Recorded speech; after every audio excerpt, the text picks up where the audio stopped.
c'est vrai que quand on regarde des études économiques notamment, où le comptable est le premier métier susceptible de disparaître à cause de l'IA générative. Comment tu vas faire pour développer tout ça et comment tu fais aujourd'hui pour trouver tes clients actuellement? Comment on va faire en sorte finalement que tu travailles comme tu as envie et que tu gagnes ce que tu as envie. 5 tips pour payer moins d'impôts, être plus efficace. Tu m'as dit que c'était carrément chiant comme sujet. Je suis hyper intéressé d'avoir ton retour sur ça du coup. Moi je l'utilise aussi comme une porte d'entrée pour pousser mes consoeurs, mes confrères, les collaborateurs à repenser la proposition de valeur historique du comptable, de l'expert comptable.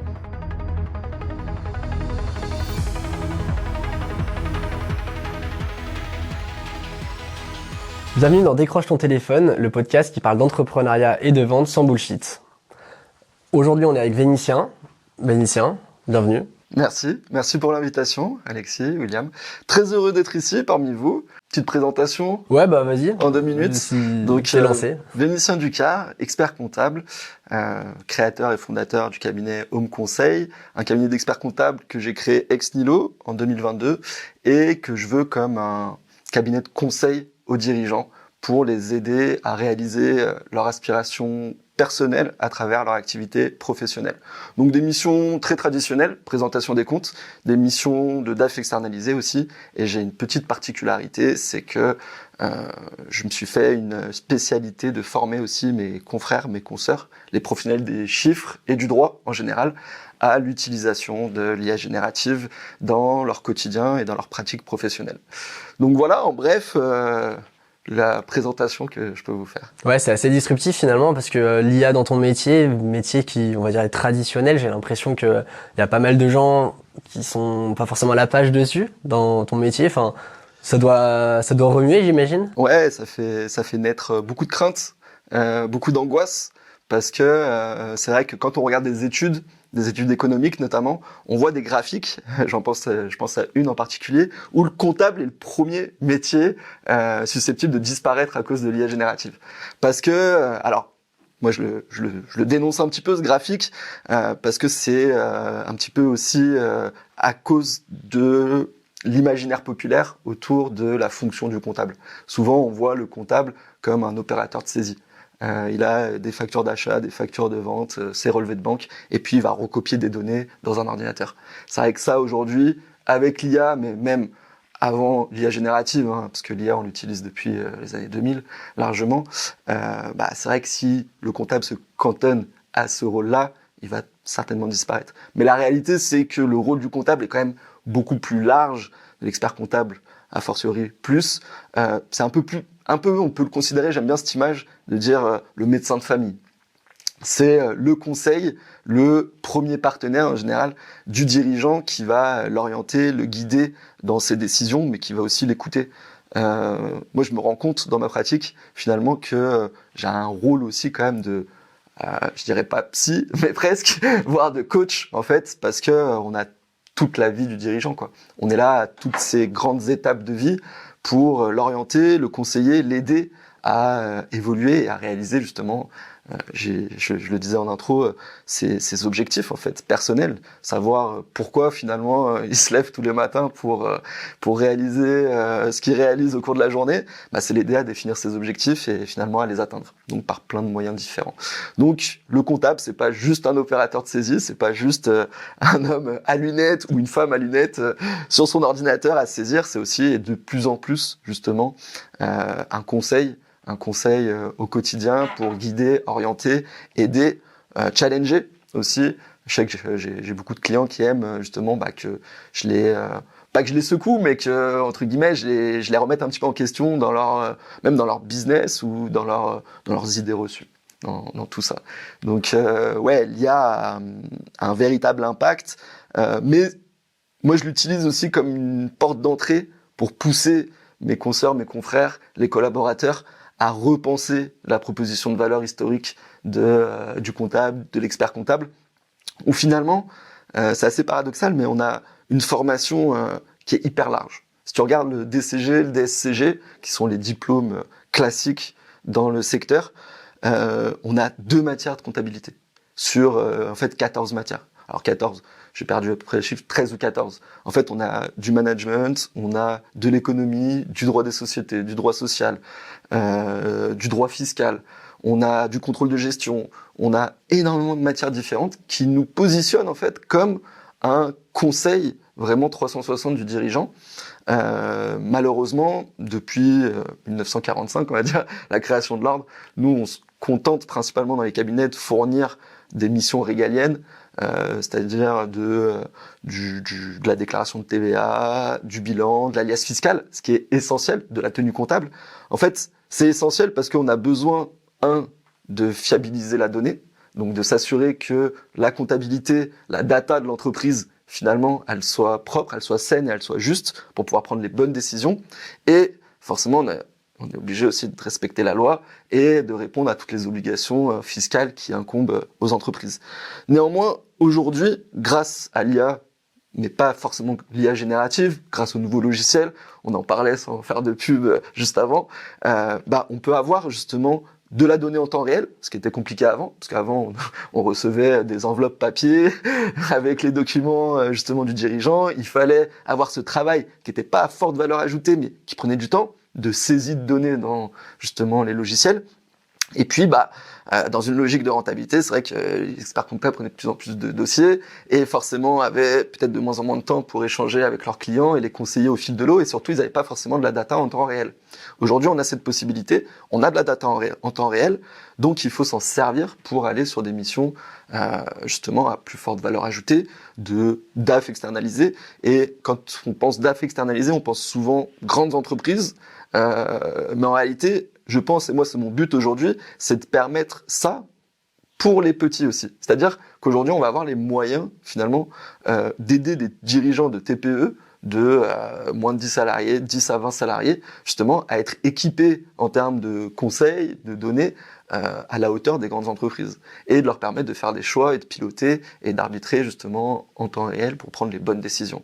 Donc l'IA, finalement, aujourd'hui, moi, c'est une porte d'entrée aussi pour les confrères, pour leur dire, il faut peut-être qu'on revoie un petit peu la proposition de valeur de la profession. On peut le faire. Donc comment on va changer le modèle aussi? Avant, on vendait de la comptabilité, mais on vendait pas le conseil. Tous les dirigeants d'entreprise, quand on leur parle, dans leur grande majorité, ils sont très attachés à leurs experts comptables. Néanmoins, leur lettre de mission, c'est de la comptabilité. La lettre de mission, c'est le contrat. C'est de la comptabilité, tenue comptable, déclaration fiscale, bilan. Mais la réalité, c'est quoi? C'est que le dirigeant d'entreprise, même il y a 10 ans, 20 ans, 30 ans, il appelait son expert comptable et il avait un conseil à très forte valeur ajoutée. Mais ce conseil, il n'était pas matérialisé, il n'était pas formalisé dans la lettre de mission. Donc en fait, on faisait passer la compta, on la valorisait parce que c'était quelque chose de matériel, des déclarations, etc. Mais le conseil, parce qu'on n'est pas très bon en communication, marketing, etc., on n'arrivait pas à le marketer et finalement à le vendre et à le valoriser. Donc on valorisait quelque chose qui paraissait à faible valeur ajoutée, alors que finalement, ce qui en avait le plus était pas valorisé par l'expert comptable. Mais il a toujours fait du conseil. Aujourd'hui, la problématique, c'est comment on va justement formaliser ça. Et ce que j'essaye de transmettre aux experts comptables, c'est que justement, avec l'IA, on peut un peu évoluer au niveau de nos compétences, on peut faire du marketing, de la communication, beaucoup plus facilement, on peut packager différemment, on peut réfléchir aussi, brainstormer différemment pour faire ça. Et aussi automatiser, parce qu'on a les logiciels qui nous permettent de beaucoup automatiser, mais Excel, ça reste quand même un outil, on a beau redire ce qu'on veut, qui est ultra puissant, et quand moi je sais que j'étais nul sur Excel avant, enfin nul, je me débrouillais, mais sans plus, j'avais des collègues qui étaient super forts, je leur demandais de faire des matrices, des macros, etc. Aujourd'hui, j'ai ChatGPT qui me permet de faire tout ça. Donc c'est des moyens justement aussi de faire évoluer les choses. Voilà. Ok.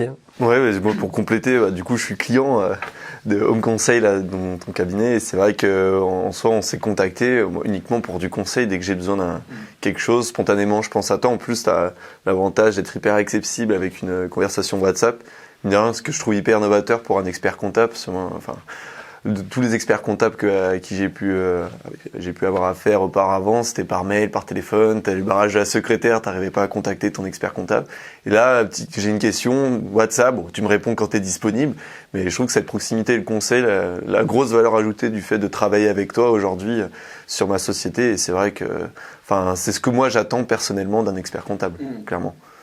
Bah, c'est clair que quand on regarde les enquêtes, là, j'intervenais au congrès régional de l'Ordre des experts comptables à Marseille, qui a lancé une enquête, un sondage auprès des dirigeants d'entreprise pour essayer d'identifier quel était le premier critère de choix ou de satisfaction d'un expert comptable. Et ce qui ressort, c'est la disponibilité, la réactivité, et c'est sûr, c'est essentiel aujourd'hui parce que tout va très vite et on est surtout habitué, nous-mêmes en tant que consommateurs, personnellement, à avoir des choses qui vont très vite. On est un peu la génération Amazon, quoi.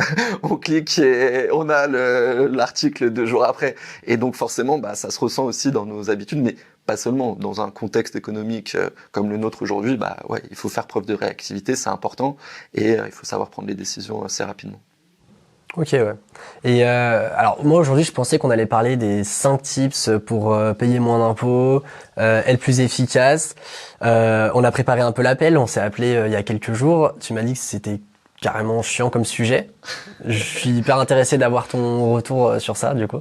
Ouais, j'essaye de prendre un peu le contre-pied, effectivement, de ce qu'on voit dans la communication souvent des experts comptables, notamment sur LinkedIn. Souvent, les experts comptables, on les voit communiquer sur, ou même des gestionnaires de patrimoine. C'est hyper intéressant. Il y a des choses qui sont super intéressantes, mais il y en a déjà beaucoup, en fait, de contenu sur, bah voilà, comment optimiser un petit peu les choses.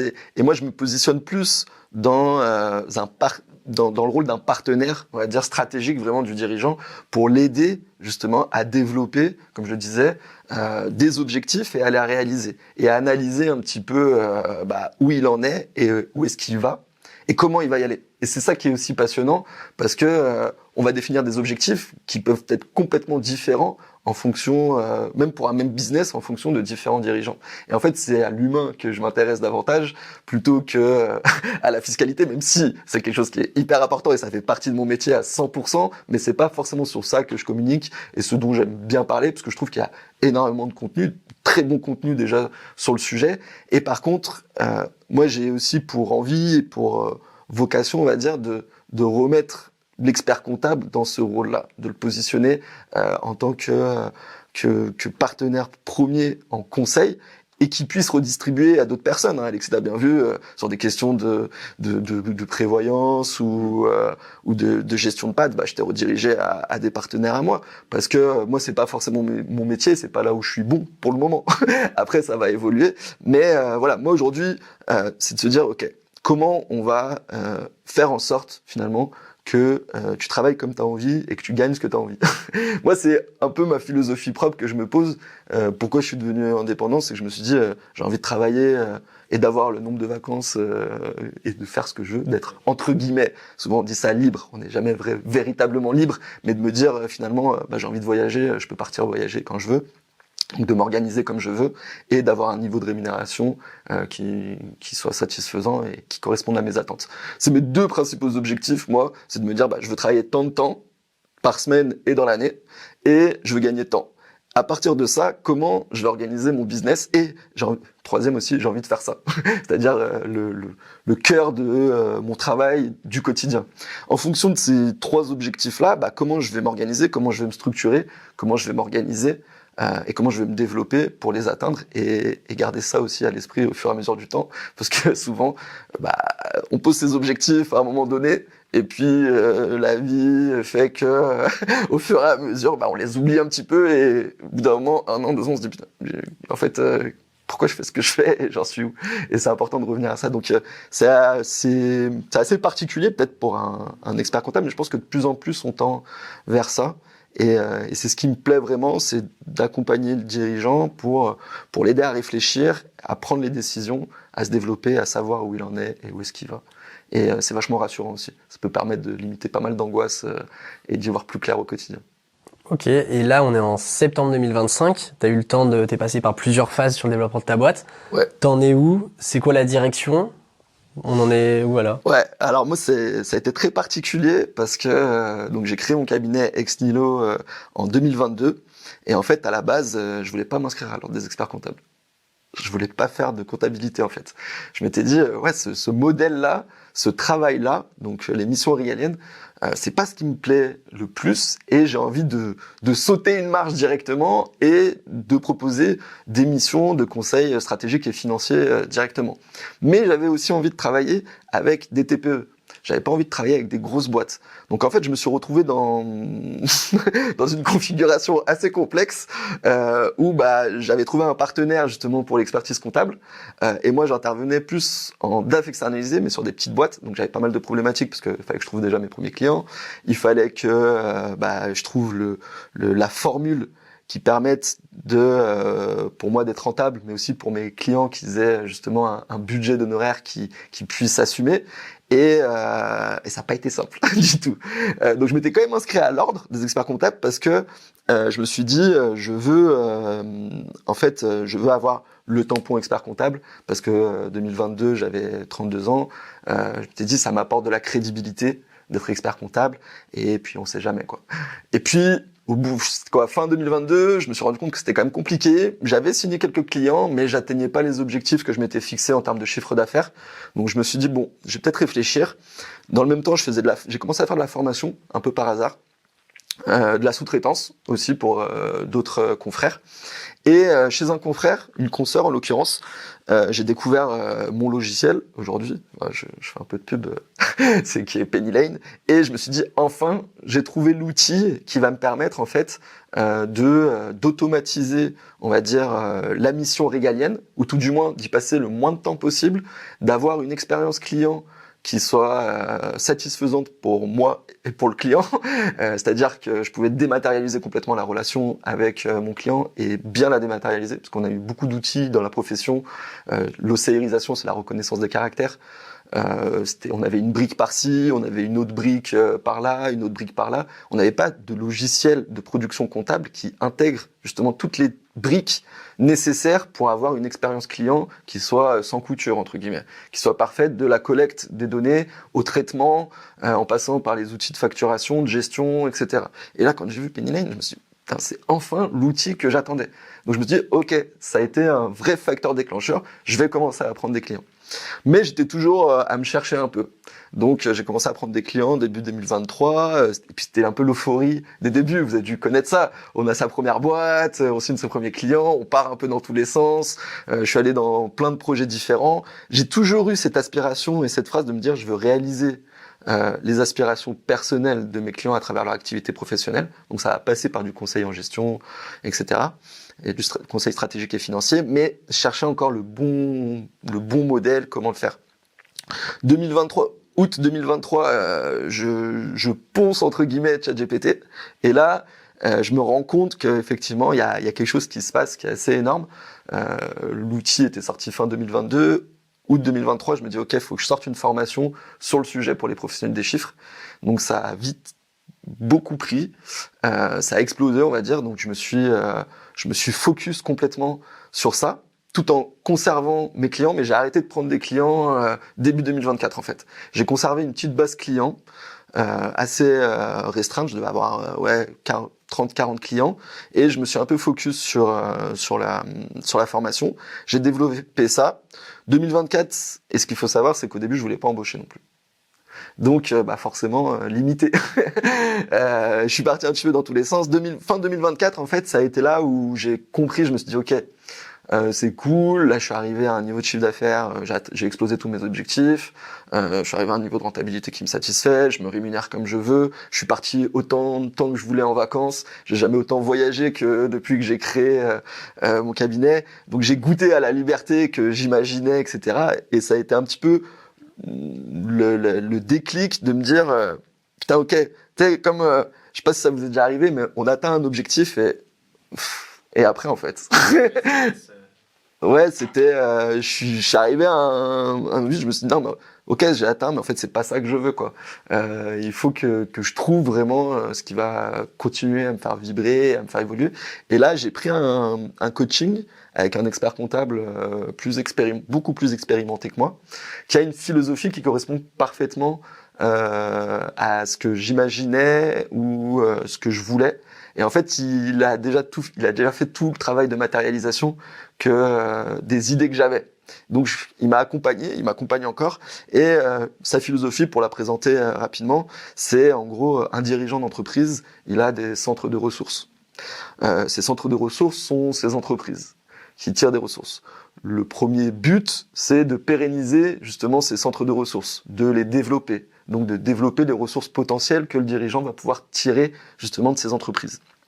Et à partir de la fiscalité, à partir de la gestion, de la stratégie, d'une vision, d'objectifs, c'est comment on va construire un système qui va nous permettre de sortir les ressources des centres de ressources du dirigeant pour construire le patrimoine du dirigeant, parce que c'est quand même la finalité. Aujourd'hui, on travaille pour se construire un patrimoine et atteindre des objectifs, que ce soit, je sais pas, arrêter de travailler à 55 ans et toucher tant par mois, ou, je sais pas, ou même dans son business, réaliser telle chose. Donc, je réalise mes objectifs professionnels pour réaliser ce que je veux faire en termes opérationnels, en termes financiers, quoi que ce soit. Et après, une fois que j'ai ces ressources qui sont pérennisées, comment je les extrais de mes centres de ressources pour les intégrer dans mon patrimoine personnel de manière complètement optimisée. Donc en gros, c'est comptabilité, je crée la structure, je commence à la développer, conseil en gestion financière et stratégique, donc d'externaliser, entre guillemets, comment je pérennise et je développe mon centre de ressources. Et troisième brique, gestion de patrimoine, comment je vais, à partir des ressources de mes entreprises, du coup, les extraire pour me constituer mon patrimoine. Et lui, il a déjà fait ce travail de modélisation, de mise en musique, entre guillemets. Et il a une vision très intéressante, justement, lui, il est orienté dirigeant. Et donc, depuis cet accompagnement, mon but, c'est un petit peu ça. C'est que je me dis, OK, je veux plus être seul maintenant, j'ai compris. Je veux m'attacher, par contre, des personnes en qui j'ai complètement confiance, donc des proches. J'ai toujours eu cette idée de me dire, j'ai envie de travailler en famille. Et du coup, l'idée, c'est de construire maintenant ces différentes briques, donc de créer un système qui puisse tourner. Je vais recruter une directrice comptable pour gérer la comptabilité, la fiscalité, un pôle gestion stratégique et financière et un pôle gestion de patrimoine à terme. Donc là, je suis en train de recruter pour arriver à construire tout ça et faire en sorte que ça tourne. Donc du coup, là, tu as évoqué un petit peu la vision, ce que tu prévoyais pour l'avenir avec tes différents pôles. La question, c'est, bon, on parle beaucoup d'entrepreneuriat et surtout de vente dans ce podcast. Moi, la question que j'ai en tête, c'est comment tu vas faire pour développer tout ça et comment tu fais aujourd'hui pour trouver tes clients actuellement. Yes. Alors, vrai sujet, hein, surtout que, comme je disais, j'ai arrêté de prendre des clients en 2024 et que là, pour réaliser cette vision, forcément, et embaucher, j'ai besoin de réouvrir les vannes. Donc, c'est très facile et très rapide de fermer le robinet et de le réouvrir, c'est quand même plus compliqué. Donc, je l'ai réouvert, on va dire, fin de premier trimestre 2025. Ça a été long à relancer la machine parce que comme tout le monde, c'était un peu passé le mot que je prenais plus de clients, j'avais pas forcément de lead. Aujourd'hui, en expertise comptable, finalement, c'est beaucoup de recommandations dans un premier temps pour avoir ses premiers clients, le réseau proche, on va dire, pro, et après de la reco. Donc c'est aussi, je veux dire, j'ai l'impression par rapport à d'autres métiers, par rapport à d'autres business, plus simple de faire de l'acquisition en tant qu'expert comptable parce que, entre guillemets, tout le monde a besoin d'un expert comptable. Mais je mets une grosse nuance quand même, c'est qu'aujourd'hui, on a plein de nouveaux acteurs qui, justement, proposent aussi de la comptabilité. Donc, aujourd'hui, en ligne, on peut trouver des acteurs très facilement aussi. Donc, finalement, l'un dans l'autre, tout le monde a besoin d'un expert comptable, entre guillemets, mais l'offre d'expertise comptable s'est largement diversifiée ces dernières années et on assiste à une concurrence beaucoup plus intense qu'il y a encore quelques années. Donc, aujourd'hui, moi, là, j'ai rouvert les vannes, donc j'ai communiqué à mes clients, cercle proche, etc. Je reprends des clients. Donc, il y a différents sujets aussi. C'est que, comme je disais, le plus facile finalement, pourquoi j'ai finalement fait de la compta, c'est parce qu'au niveau de l'acquisition client, c'est le plus simple. Comme je disais, tout le monde a besoin d'un expert comptable. Par contre, moi, ce qui m'intéresse et ce qui intéresse le dirigeant, c'est pas forcément la tenue comptable et déclaration fiscale, mais c'est l'accompagnement en conseil de gestion et gestion de patrimoine ensuite. Donc c'est ça qui est aujourd'hui, on va dire, le plus difficile à vendre. Donc acquisition, comptabilité, moi ça se passe souvent le tunnel entre guillemets, c'est que j'ai un client en compta, je fais sa déclaration fiscale, son bilan, et puis selon son stade de maturité, je vais derrière aller lui proposer une mission de conseil stratégique et financier. Donc je fais de l'upsell sur mes clients existants. Ça c'est une première source de développement. La deuxième là que je teste justement récemment, je t'en parlais William pour préparer, c'est que je suis en train de tester une plateforme de mise en relation des experts comptables et de prospects qui cherchent un expert comptable. Pour le moment, je suis assez mitigé, mais j'ai commencé début août. Donc bon, c'est pas c'est pas très significatif parce que déjà c'était l'été et en plus ça fait qu'un mois. Mais là, les différents leads que j'ai eus, ils étaient pas très qualitatifs. Pourtant, il y a un questionnaire pour un petit peu justement cerner qui cherche, comment, etc. Pour le moment, je suis pas très satisfait. C'est pas terrible. On va voir ce que ça donne. Sinon, toujours de la reco en fait. Là, depuis que j'ai commencé à redire mon cercle poche, que je reprenais des clients, que j'embauchais, donc que j'avais besoin de me développer. Là, j'ai pas mal de leads entrants. Je suis rentré de congé la semaine dernière. Jeudi, vendredi, j'avais 3 rendez-vous prospects par jour. Donc ça, c'est plutôt cool et c'était principalement de la reco, de clients ou de personnes qui me connaissent et un petit peu LinkedIn à la marge quand même parce que comme il y a un moment où je communiquais pas mal, c'est vrai que je me suis fait une petite entre guillemets notoriété sur LinkedIn et du coup des personnes qui me voient sur LinkedIn me recommandent à des entrepreneurs qui cherchent des experts comptables et ça marche un petit peu ouais quand même, je vais pas le nier. Surtout sur ma partie IA aussi, formation des professionnels des chiffres, où je suis contacté en direct justement pour intervenir dans des cabinets, pour former ou pour animer des conférences. Donc ça marche. J'ai testé aussi quelque chose. C'était en juin. Je cherchais un petit peu à trouver des clients dans la restauration. Du coup, j'ai contacté un organisme de formation spécialisé dans la formation des restaurateurs et qui est assez bien référencé sur Internet. Donc, je lui ai proposé un partenariat et de mettre un petit encart sur son site, rendez-vous de 30 minutes gratuit avec un expert comptable. Donc, j'ai créé un petit tally questionnaire pour un peu cerner le client, faire un petit peu de tri et avec un lien vers mon calendrier derrière pour faire des rendez-vous. Pour le moment, ça n'a pas été encore très concluant. J'ai eu quelques rendez-vous, mais c'était pas non plus hyper satisfaisant. Donc je teste. Là aussi, ce que je développe, je vais être partenaire du H7. Donc là, j'ai commencé là depuis septembre. Donc demain, j'ai le petit déjeuner de présentation des partenaires justement, et je vais intervenir. J'aurai un bureau nomade là-bas, donc je pense que je vais y aller peut-être une fois par semaine ou une fois toutes les 2 semaines. Ça va me permettre de à la fois moi m'inspirer et puis étendre un petit peu le réseau, le spectre pour faire un peu d'acquisition. Donc principalement le plus, je dirais que à 80% des nouveaux clients d'acquisition, c'est de la recommandation. C'est principalement ça. Et puis là, je vais voir avec ces petits investissements que j'ai fait avec la plateforme, le H7, voir ce que ça donne et si j'ai des retours. Mais historiquement, même dans le secteur, c'est surtout ça, ouais. Ouais, c'est intéressant comme toi. Après, c'est vrai que la recommandation, c'est difficilement prédictible. Et c'est là où il faut arriver aussi à trouver des moyens pour favoriser cette recommandation, et notamment avec le H7 ou tes partenariats. Je pense que c'est une bonne piste, parce que bon, la reco, on dépend un peu de ça finalement. C'est au petit bonheur la chance, quoi. Clairement, moi j'ai un objectif. Aujourd'hui, je me dis que je dois faire minimum 3 nouveaux clients par mois. Par rapport à mon prévisionnel financier, par rapport aux objectifs que je me suis fixés, etc. Aujourd'hui, sur de la reco, comme tu dis, c'est hyper aléatoire, mais juste avec la reco, j'atteins déjà l'objectif. Après, ouais, c'est aussi ce que je disais, l'upsell. C'est sur des clients aujourd'hui. Ce que je cherche à faire aussi, c'est essayer de qualifier. Alors, pour le moment, je prends pas tous les clients.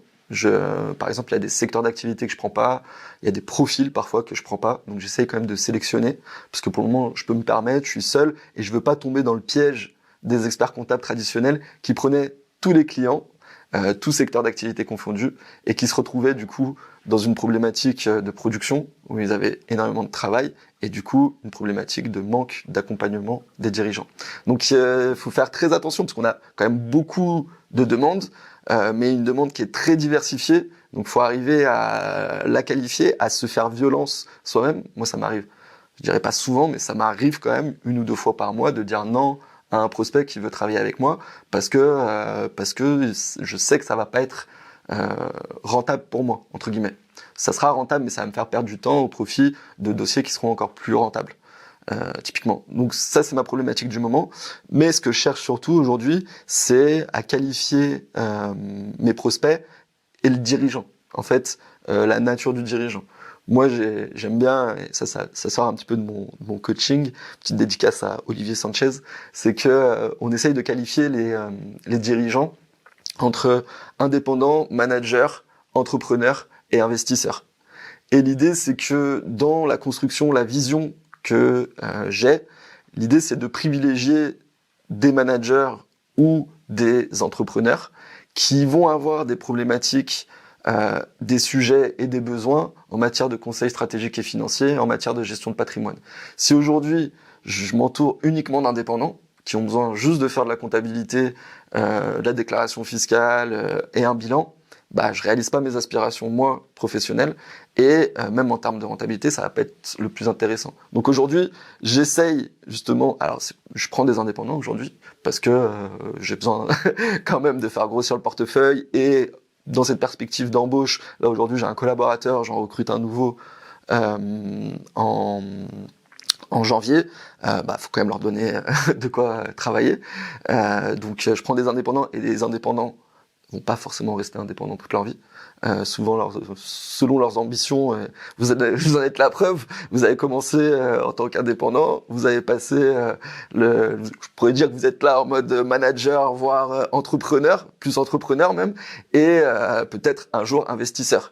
Mais l'idée, c'est que voilà, l'indépendant évolue aussi, mais selon sa nature, il y a des personnes qui sont en auto-entreprise et qui veulent pas passer en société. Du coup, au niveau tu parlais du partenariat avec le H7. Comment est-ce qu'on crée un partenariat comme ça? Comment est-ce que demain, pour les auditeurs, comment est-ce qu'ils peuvent créer un partenariat en tant qu'entrepreneur et en créer une source d'acquisition client? Ce sera pas forcément parfaitement comme ton contexte, hein, mais qu'est-ce que tu peux dire à ce niveau-là? Avant de parler du H7, je peux parler d'un autre partenariat que j'ai lancé et créé presque dès le début de mon activité. C'est avec Super Indep. Je sais pas si vous connaissez la plateforme qui gère les obligations des micro-entrepreneurs. C'est souvent par connaissance.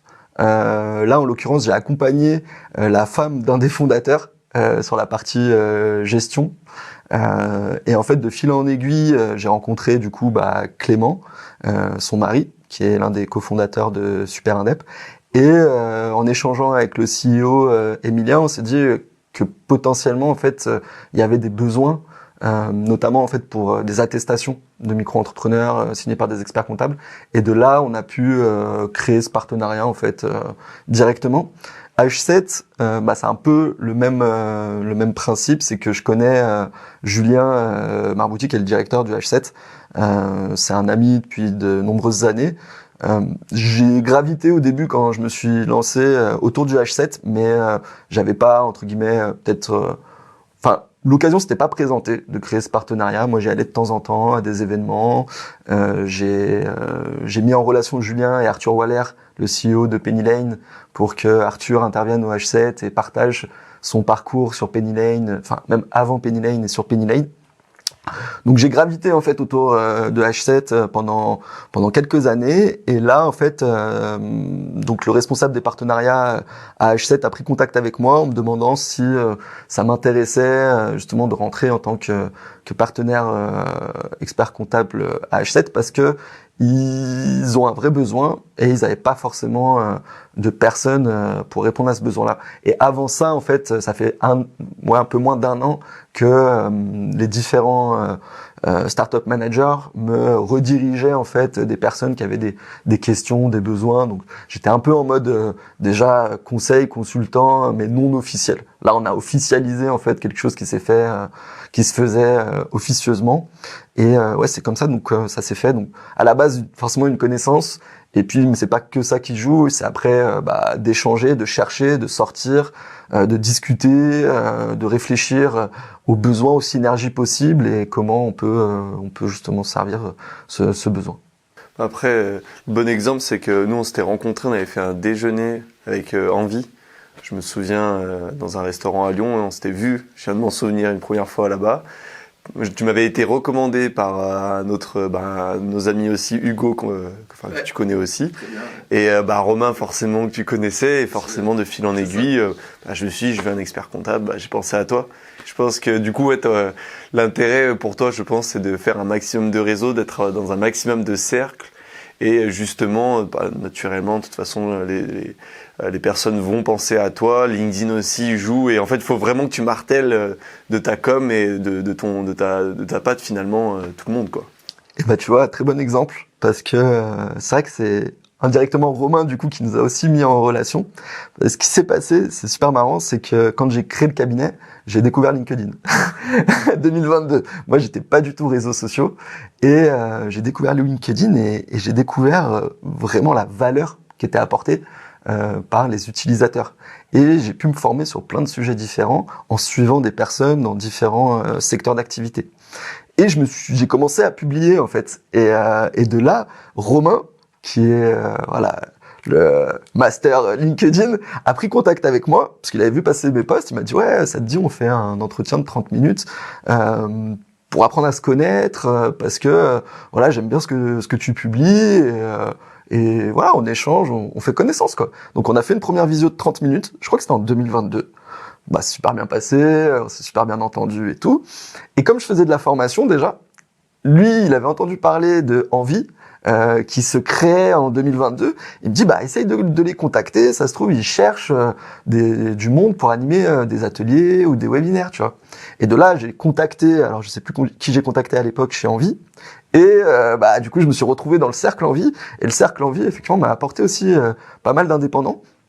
Donc c'était marrant et c'est vrai que ça fonctionne bien aussi. Je sais que tu le fais aussi Alexis, animer des webinaires dans des réseaux. J'ai fait pas mal d'incubateurs, de réseaux, des choses comme ça qui m'ont aussi à un moment donné. Alors j'ai complètement arrêté, mais qui m'ont amené aussi un peu de clients. Ouais, ça a été une source d'acquisition à un moment donné. C'est vrai que ça amène pas. Alors moi ça m'apporte pas forcément des prospects directement. Par contre les gens te voient. Ils voient tes posts, ils voient que tu as fait tes webinaires et en fait dès qu'ils vont penser Google Ads ou que quelqu'un va avoir besoin par exemple nous de Google Ads ou de publicité de manière plus générale, en fait ils vont penser à nous et je pense que la répétition de toute façon c'est le nerf de la guerre dans nos métiers et pour se faire recommander, ça j'en suis persuadé. Faut vraiment qu'on réactive. Nous on est aussi dans un incubateur, on est coach mais là on est plus fantôme en ce moment, enfin depuis quelques années. On est mentor à l'incubateur d'HEC. À Paris, donc à Station F, assez prestigieux finalement, ce qui nous ouvre aussi l'ensemble du réseau de stations web d'une certaine manière. À chaque fois qu'on va à Paris, on va bosser à la Felicita qui est juste à côté, tu sais, c'est le bâtiment à côté. Je sais pas si tu vois la Station F, à quoi ça ressemble. En gros, t'as une partie un peu restauration, on va toujours bosser là-bas. Et en fait, on donnait des office hours, donc c'est des petits webinaires, des petites visios avec des entrepreneurs pour leur donner des conseils. Mine de rien, ça nous a apporté des clients à l'époque. Quand c'était mon portefeuille, ça nous a amené Stooli par exemple, et d'autres d'ailleurs, pas mal d'autres. D'ailleurs, Crème, on les a grâce à ça. Et mine de rien, ça reste une opération rentable. Et en termes de, t'as le côté leads, t'as le côté notoriété, le côté crédibilité. C'est bête, mais j'avais fait une conférence à l'Incube. Enfin, je réfléchis en parlant, mais j'avais fait une conférence à l'Incube et en fait, ça nous avait apporté de la visibilité avec un beau logo dessus. Ça, c'est un truc, je pense, qu'il faudrait qu'on réactive. Tu vois, ça plante des graines. Mon ancien associé, typiquement, lui, a continué à faire des office hours en commercial. Et l'incubateur d'HEC a un gros partenariat avec le ministère de la Corée du Sud pour aider les Coréens à lancer des entreprises un peu internationales. Ils ont des forces, mais en entrepreneuriat, ils sont pas forcément ils ont pas le mindset francophone qui est très bon pour le coup. Et du coup, il les coach et il est en train de voir pour lancer une entreprise dans cette thématique. Donc voilà. Donc tout ça pour dire, faut qu'on relance sur ça. Petit aparté. Non, mais je sais que ça marche très bien. Moi, j'ai même je suis intervenu dans des webinaires pour un incubateur, notamment à Paris, et j'ai eu des clients un an et demi après, qui m'avaient vu en fait au webinaire, qui étaient encore en auto-entreprise à l'époque, qui devaient passer en société du coup, puisqu'ils se développaient bien, qui m'ont rappelé. Donc c'est vrai que ça fonctionne très bien. Après, c'est vrai que LinkedIn, ce que tu disais tout à l'heure Alexis, pour moi c'est une caisse de résonance. C'est-à-dire que finalement, on publie, on est identifié et il n'y a pas de l'acquisition directe. Mais par contre, c'est ça qui marque les esprits et dès qu'on pense expertise comptable ou ads, comme tu publies, on pense à toi et on te recommande. Et c'est vrai que ça crée quand même une petite tension, une petite acquisition. Après, ouais, quand même pour revenir à la base de la question aujourd'hui, moi c'est de la reco, ouais, surtout. Et du coup, je voulais réaborder le sujet, parce que tu parlais tout à l'heure des pôles que tu étais en train de monter dans ta vision de création d'entreprise. Et justement, tu parlais aussi de la partie gestion de patrimoine. C'est hyper intéressant. Déjà, c'est la première fois que j'entends un expert comptable s'intéresser à la gestion de patrimoine. Et pour moi, ça me paraît indispensable. Mais moi, en tant que dirigeant, c'est vraiment quelque chose qui m'intéresse, parce que forcément, un entrepreneur, il va avoir des objectifs patrimoniaux et il va générer du résultat sur sa société, s'il est bon. Ouais, j'espère que du coup, que les personnes que tu accompagnes derrière, tu leur donnes la vraie vision de rentabilité. Et justement derrière, qui dit rentabilité, résultat, on va aussi tout de suite penser à investissement, développement d'objectifs patrimoniaux. Et c'est vrai que c'est deux choses hyper liées, mais on n'entend pas forcément parler dans ton métier.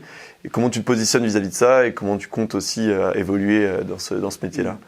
C'est en fait pour moi une suite logique et évidente du métier d'expert comptable. On est très mauvais dans la profession quand même en termes de communication. Mais en fait, la gestion de patrimoine dans le métier d'expert comptable, il y en a un petit peu, mais on le formalise pas comme ça. Finalement, avec des holdings patrimoniales, il y a des schémas, des structures qui se créent, que les experts comptables font créer à leurs clients dans cette logique d'optimisation de leur patrimoine. Mais la vraie gestion de patrimoine, entre guillemets, c'est vrai que c'est un autre métier quand même. C'est quelque chose de très complexe qui nécessite du temps aussi. Donc ça nécessite pour un expert comptable de se former, de se structurer et du coup de délivrer ensuite. Donc c'est pas quelque chose qu'on peut faire du jour au lendemain. Aujourd'hui, de plus en plus d'experts comptables justement s'orientent vers la gestion de patrimoine parce que en fait on a toutes les informations, on a toute la connaissance sur le dirigeant pour justement l'orienter et le guider dans les différents choix possibles pour réaliser ses objectifs. Mais de là en fait où c'est aussi important, c'est que malheureusement dans la gestion de patrimoine, il y a beaucoup de ce qu'on appelle des vendeurs de contrats. C'est-à-dire que la gestion de patrimoine, c'est un secteur qui génère énormément d'argent. Parce que sur un contrat que tu vends, un contrat retraite, le gestionnaire de patrimoine, il va toucher en fait des fees tous les mois sur la durée de vie de ton contrat. Alors c'est pas énorme, mais c'est important. Sur des placements de trésorerie, peut y avoir des rétrocommissions qui sont énormes. Vraiment, en fonction du montant qui est placé. Donc on a beaucoup de personnes justement qui sont pas forcément, on va dire, bien intentionnées dans les conseils qui sont fournis aux dirigeants, parce que ce qu'ils privilégient, c'est du conseil à retour sur investissement très fort pour eux. Toute la difficulté pour l'expert comptable, c'est de se former et d'orienter justement son client et de le guider. Parce que l'éventail des choix possibles et la complexité justement des choix qui peuvent se poser justement aux dirigeants est énorme. Souvent on prend le PER. Le PER, moi c'est pas forcément quelque chose que je recommande justement tout de suite à mes clients. Parce que le mécanisme du PER, c'est quoi? C'est que finalement aujourd'hui, tu vas avoir une exonération d'impôt sur le revenu en plaçant, mais derrière, quand tu vas ressortir de ton PER, j'espère que ton taux d'imposition marginal sera plus important qu'aujourd'hui. Donc quand tu vas ressortir, tu vas être imposé potentiellement de manière plus importante. Donc en fait, tu vois, il y a des choses comme ça. Si on réfléchit pas, la gestion de patrimoine, c'est vraiment une réflexion à long terme et une vision vraiment à long terme en fonction d'objectifs qu'on s'est fixés et qui en plus peuvent évoluer.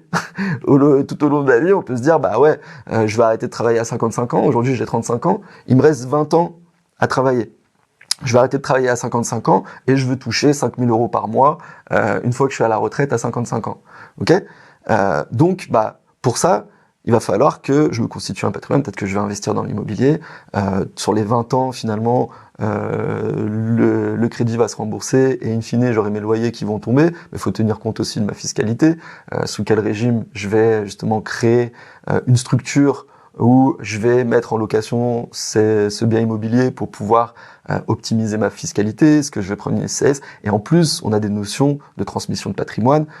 Donc à 35 ans, alors moi j'ai un enfant, mais peut-être qu'il y a des dirigeants qui n'ont pas encore d'enfants, donc ils pensent pas non plus à la transmission initialement. Donc, vous voyez, il y a tout un tas de sujets qui sont ultra complexes. Et en fait, il faut, selon moi, poser les choses, d'abord bien se former. Moi, c'est ce que je suis en train de faire, ce que je veux commencer à faire, justement, à me former complètement. Et c'est pour ça que j'ai pris cet accompagnement aussi, dont je vous parlais avec cet expert comptable qui a déjà, lui, mis en place ces différentes briques à travers différentes sociétés pour analyser et optimiser, justement, le mieux possible. Mais typiquement, il peut y avoir des stratégies, même au niveau de la rémunération, en fonction d'une année, où l'expert comptable est beaucoup plus à même de conseiller de manière pertinente le dirigeant, parce que il a la connaissance de sa fiscalité, il a la connaissance de son entreprise, de sa rémunération, de ses ambitions, et il peut lui dire, selon son foyer aussi, et ses besoins de revenus, se dire, en fait, une année, on va te faire sortir tant en dividendes, tant en rémunération, on va faire exploser les plafonds, parce que c'est une année où finalement ça peut être intéressant pour toi et bénéfique en termes de fiscalité. L'année suivante, tu vas rien de sortir, tu vas vivre sur tout ce qu'on a sorti l'année précédente, et une partie de ce que tu as sorti l'année précédente, en fait, on va le réutiliser pour le réinvestir d'une manière ou d'une autre, personnellement ou à travers une holding. Après, ça dépend de plein de paramètres différents. Donc c'est ultra complexe, et c'est ultra intéressant en fait pour l'expert comptable de jouer ce rôle-là, parce que d'abord, le dirigeant, souvent, quand on regarde les enquêtes, plus de 80% des dirigeants ont une confiance, je dirais presque aveugle dans leur expert comptable. Donc la confiance, c'est le plus dur déjà à obtenir. Donc une fois que tu as la confiance, c'est hyper simple finalement. Pourquoi on a la confiance? Parce qu'on est considéré comme des personnes, des professionnels sérieux. On n'est pas des vendeurs de contrats, entre guillemets. Et plutôt que de te faire mettre 100 000 euros sur un contrat qui va me rapporter peut-être, 15 000 euros d'un coup, je vais dire, non, en fait, on va pas les placer là, on va les placer autrement, ça va pas me rapporter autant, mais moi, derrière, en fait, j'ai une activité qui me fait vivre aussi, et je compte pas que sur la gestion de patrimoine pour développer mon entreprise ou quoi que ce soit. Donc, c'est une logique, en fait, qui est hyper, c'est un cercle hyper positif pour un expert comptable et pour son client, que l'expert comptable fasse de la gestion de patrimoine. Mais ça nécessite, pour ça, de se former, de s'organiser. Et c'est pour ça que moi, j'y vais progressivement. Aujourd'hui, je structure la partie expertise comptable pour qu'elle s'autonomise, entre guillemets. Le prochain chantier, c'est le conseil stratégique et financier. Et la dernière brique, le conseil en gestion de patrimoine. Ça m'empêche pas pour autant de faire du conseil aujourd'hui et d'optimiser la rémunération de mes clients dirigeants. Il y a différentes manières. Aujourd'hui, ce qu'il faut aussi se dire, c'est que moi je suis jeune, entre guillemets, souvent mes clients, à l'image d'Alexis, sont jeunes aussi, donc on a encore le temps, entre guillemets, et c'est ça qui est intéressant, on a une perspective 10, 15, 20, 30 ans peut-être pour construire ça, on va dire progressivement, et finalement pas se précipiter, tu vois. Souvent je te le dis, tu vois, Alexis, quand tu me demandes est-ce que je peux investir là-dedans, ouais, mais pérennise déjà ta boîte, genre constitue ton matelas de sécurité, tes 6 mois de trésorerie. Alors 6 mois, je suis un peu conservateur, hein. Souvent on dit plus 3 mois, mais tes 3 mois de trésorerie de décaissement d'avance, parce qu'en fait la vie en tant qu'indépendant, elle est imprévisible, et si demain t'as un accident ou quoi que ce soit, il faut que tu sois protégé en amont pour pouvoir derrière continuer à pérenniser et développer sereinement. Donc c'est un peu... Il nous reste 1 minute. En 1 minute, comment est-ce que tu peux nous donner un tips, un plan d'action ultra opérationnel? Tu connais à peu près nos activités. C'est assez similaire entre Alexis et moi. Paramètres, on veut sortir au moins 2 000 € net par mois pour les frais du quotidien. Comment est-ce qu'on construit un patrimoine? Je sais pas si tu as un petit plan d'action. Ouais, déjà, première chose, effectivement, évaluer sa base vie. De combien j'ai besoin au quotidien pour vivre, me faire plaisir, partir en vacances, etc. Ça te donne déjà ton enveloppe de rémunération. Étudier ton moyen de rémunération, donc ça passe par quelle structure juridique j'ai et quel est le coût de ma rémunération. Ensuite, une fois que tu as validé ça, la première chose à faire, c'est d'acquérir, pour moi, c'est ma stratégie, ma vision, acquérir sa résidence principale. C'est pour moi la première chose à faire. Souvent sur Internet, on entend non, faut pas acheter sa résidence principale, etc. J'ai jamais regardé les vidéos qui disent ça, mais pour moi en fait c'est un peu une hérésie. Alors à moins que vous soyez vous vouliez vivre à un endroit où il est impossible d'acheter. Mais en fait, pourquoi acheter sa résidence principale? Parce que à la revente, t'es exonéré à 100% sur ta plus-value. Donc déjà en termes de gestion de patrimoine, c'est le plus intéressant. Au lieu de payer un bailleur et de lui verser un loyer tous les mois, donc de payer à perte entre guillemets, déjà au moins je capitalise sur quelque chose qui m'appartient et sur quelque chose qui va me permettre de monter en gamme aussi au niveau de ma résidence principale.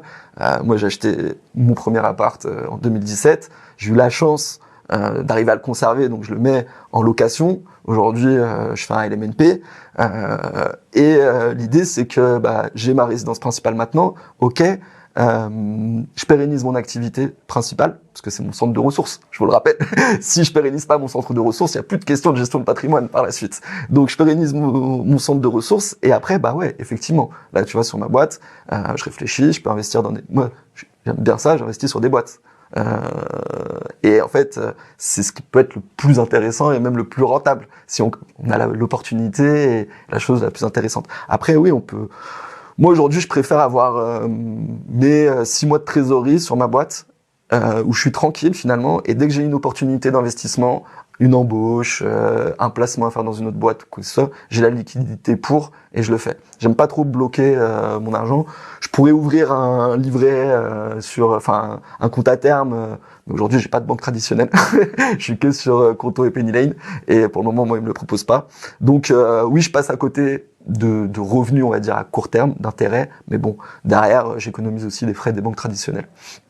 Donc bon voilà, en one shot à mon échelle là ce que je peux te dire dans un premier temps. Après quand on a vraiment des grosses fortunes, il y a des gestions de patrimoine qui sont aussi plus intéressantes dans une logique aussi de transmission justement familiale, des choses comme ça quand on a des enfants.